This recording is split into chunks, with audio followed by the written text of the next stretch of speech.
បាទជំរាបសួរបងប្អូនទាំងអស់គ្នាថ្ងៃនេះខ្ញុំចង់បង្ហាញទៅកាន់បងប្អូនទាំងអស់គ្នាអំពី website មួយគឺជា website AI បងប្អូនអញ្ចឹង website នេះខ្ញុំបានសាកល្បងហើយខ្ញុំបាន generate វីដេអូហើយនឹងរូបភាពគឺយើង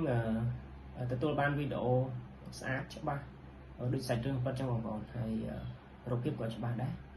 ហើយ website នេះគឺយើងប្រើប្រាស់អត់អស់លុយទេបងប្អូនណាយើងប្រើfree នៅលើទូរស័ព្ទដៃហើយប្រវែងវីដេអូយើងបាន8វិនាទីអញ្ចឹងយើងទៅមើល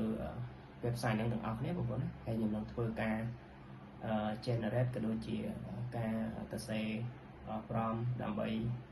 generate យកវីដេអូក៏ដូចជាយករូបភាព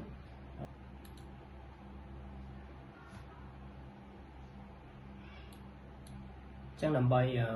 ចូល website បានបងប្អូនចូលទៅកាន់ Chrome ឬក៏browser ណាមួយចឹងណាហើយបន្តមកទៀតបងប្អូនវាយពាក្យ AI Studio អញ្ចឹងនេះចេញហើយបងប្អូនណានេះ Google AI Studio បងប្អូនចូលទៅពាក្យហ្នឹងមកហើយបើសិនជាបងប្អូនអត់ទាន់ login Gmail គេនឹងទាមទារយើង login ប៉ុន្តែខ្ញុំ login មួយហើយអញ្ចឹងដើម្បីចូលទៅនេះបានយើងចូលសញ្ញាត្រី3តទៅទៀតបងប្អូនចូល Generate Mediaអញ្ចឹងខាងក្រោមនេះគឺជាកន្លែងយើងចង់ generate រូបភាពឬក៏វីដេអូអញ្ចឹងខ្ញុំធ្វើការសាកល្បងវីដេអូហើយដើម្បី generate បានយើងត្រូវការសរសេរសាច់រឿងអញ្ចឹងដើម្បីសរសេរបានយើងចូលទៅកាន់ Google Translate ដោយសារតែខ្ញុំក៏អត់សូវចេះភាសាអង់គ្លេសដែរខ្ញុំចេះតិចតិចអញ្ចឹងខ្ញុំធ្វើទៅសរសេរក្នុង Google សិនបើសិនជាបងប្អូនចេះគឺសរសេរនៅនឹងតែម្ដងទៅសាច់រឿងជាភាសាអង់គ្លេសទៅអញ្ចឹងខ្ញុំប្រើ Google ខ្ញុំសរសេរភាសាខ្មែរបន្ទាប់មកទៅខ្ញុំ copy ភាសាអង់គ្លេសយកទៅផាសអញ្ចឹងខ្ញុំសរសេរសត្វឆ្កែចុះបងប្អូនចង់សរសេរជាសាច់រឿងអ្វីក៏បានដែរបងប្អូនណាអញ្ចឹងខ្ញុំធ្វើឧទាហរណ៍សត្វឆ្កែកំពុង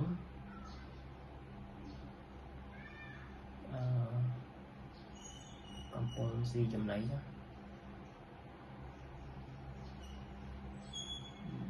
ដាក់កំពុងស៊ីចំណីដាក់កំពុងស៊ីសាច់គោនិងបន្លែចុះបងប្អូនអាចសរសេរទៅណាសាច់រឿងសរសេរទៅបងប្អូនចង់សរសេរទៅហើយបន្តមកទៀតនេះយើង copy ខាងក្រោមហ្នឹងមកយើងយកមកផាសមកបងប្អូនយើង copy ជាភាសាអង់គ្លេសណាចុចផាសមកតើបងប្អូនចុចសញ្ញាព្រួយពណ៌ខៀវហ្នឹងដើម្បីឲ្យវា generate វីដេអូឲ្យយើងហើយយើងមានកន្លែងរើសបងប្អូនណាយើងរើសចង់រើសជាទំហំប្តីឬក៏បច្ឆោក៏បានដែរអញ្ចឹងរងចាំតិចទៅវីដេអូទំហំប្រវែងវីដេអូបាន8 second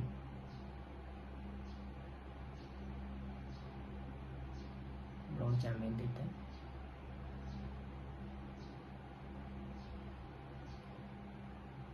បងប្អូនអាចដូរបាន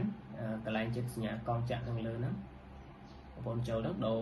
ទំហំបច្ឆោឬក៏ប្តីអញ្ចឹងណាចឹងជិតរួចហើយបងប្អូនណាចឹងយើងធ្វើការ generate ចប់ហើយយើងចូលមើលវីដេអូចុចកន្លែងសញ្ញា play នេះមកមិនឃើញទេបងប្អូនណាសត្វឆ្កែកំពុងស៊ីសាច់គោហើយនឹងបន្លែអញ្ចឹងណាមិននឹងព្រមយើងផ្សេងចឹងអញ្ចឹងវីដេអូច្បាស់ល្អបងប្អូនណាបន្តមកទៀតយើង save បងប្អូនចង់ save នៅចុចសញ្ញាព្រួយចុចក្រោមសញ្ញាក្នុង cloud វីដេអូហ្នឹងហើយចុច download មកសម្រាប់អ្នកប្រើប្រាស់ iPhone ហើយចុចចូលកន្លែងសញ្ញាពណ៌ខៀវខាងលើហ្នឹងមកហើយចូលពាក្យ download ហើយចូលវីដេអូមក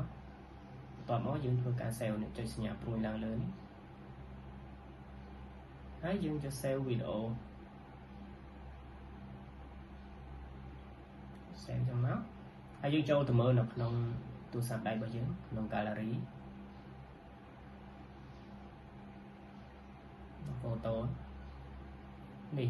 ជាវីដេអូដែលយើង generate មិញបងប្អូនគឺទំហំវាអាចច្បាស់អាចទទួលយកបានតែដូចពិតចឹងបងប្អូនណាអញ្ចឹងយើងធ្វើការ generate មួយទៀតវីដេអូមួយទៀតអញ្ចឹងយើងចូលទៅសរសេរសិនសរសេរទៅរក prompt សិនលុបចោលយើងទៅចូលទៅ Google Translate ទៀតយើងសរសេរសាច់រឿងផ្សេង dương đồ của phép prom trên dẫn như đặt sát còn đó chứ còn đó cầm bún xí fly đập bờ hay dương copy mốt của nó copy xong lên nó dùng một hạt lại mà như nó nên vừa cặp hát nhưng xong đồ tùm húng một bốn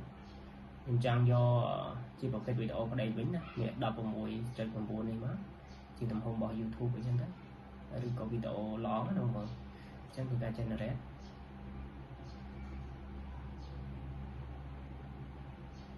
chẳngសម្រាប់ការប្រើប្រាស់ free ហ្នឹងតាមដែលខ្ញុំធ្លាប់ខ្ញុំបាន generate នឹងអាចបានខ្ទង់ជា5 6វីដេអូក្នុងមួយថ្ងៃបើយើងមាន Gmail ច្រើនយើងដូរ Gmail ដែរបើយើង generate off ក្នុង Gmail នឹងមួយយើងដូរsign in ចូល Gmail មួយទៀតយើង generate បានទៀត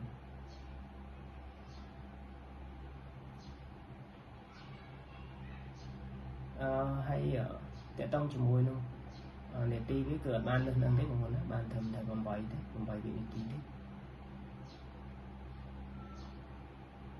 ពួកខ្ញុំ generate ចូលទៅលេងក្នុង TikTok បានហ្នឹង